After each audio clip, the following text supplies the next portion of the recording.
శని ఆదివారాలు దీని మీద కూడా మేము చెప్పాం 3SS జడ్జిమెంట్ అని ఉందన్నమాట. ఇది డివిజన్ బెంచ్ ఆఫ్ హైకోర్టు ఉమ్మడి రాష్ట్రం. దాంట్లో స్పష్టంగా ఓన్లీ ఏ రోజులు చేయకూడదని చాలా స్పష్టంగా ఉంది. సో మేము చేసేటప్పుడు కూడా ఈవినింగ్ సపోజు కోర్టుకు సబ్మిట్ చేసాం, సాయంత్రం 4 స్టార్ట్ చేసాం అనుకోండి, డిమాలిషను 7 చీకట పడుతుంది. డిమాలిషన్ మధ్యలో వదిలేయలేము కదండి, ఏదో కాస్త కూలగొట్టి వదిలేయలేము కదా. బిల్డింగ్ పలిపోతే కనుక పక్కన బిల్డింగ్ మీద పడితే కంప్లీట్ చేసాం, కోర్టుగా వస్తుంది, చీకట్లో ఎందుకు కూలగొట్టారు అంటారు. అరే మీరు అది మధ్యలో వదిలేసి వస్తే కనుక రేపు అది అటు ఇటు కాకుండా ఊగిసలాడుతుంటుంది ఆ బిల్డింగ్.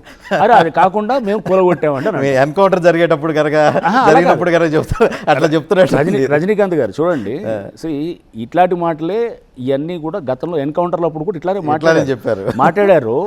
అవన్నీ చెప్పారు, మాలాంటి ఇట్లానే అన్నారు. అవన్నీ చేయబట్టే ఇప్పుడు నక్సల్స్ ఫ్రీ రాష్ట్రంగా హైదరాబాద్, మన ఇది తెలంగాణ కానివ్వండి లేకపోతే ఆంధ్రప్రదేశ్ నక్సలైట్లనే కూర్చోబెట్టి చర్చలకు పిలిచి మాట్లాడి లొంగిపోమని, ఇప్పుడు బతిమలాడి లొంగిపోతే వాళ్ళకి ₹1,00,00,000 అండి.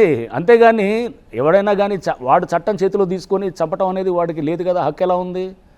సేమ్ థింగ్ ఇక్కడ, నువ్వు చట్టం అనేది మాట్లాడతావు, అవతలోడు చెప్పడానికి వరకు మేము హైడ్రా అంతా చట్టాలు ఫాలో అవ్వాలంటాడు. వాడి దగ్గరికి వచ్చేటప్పుడేమో ఆ చట్టాన్ని ఎట్టగా ఉంటే అష్టవంకర్లు తిప్పి ఏదైనా చేసి మనం కబ్జాలు చేసుకోవచ్చు.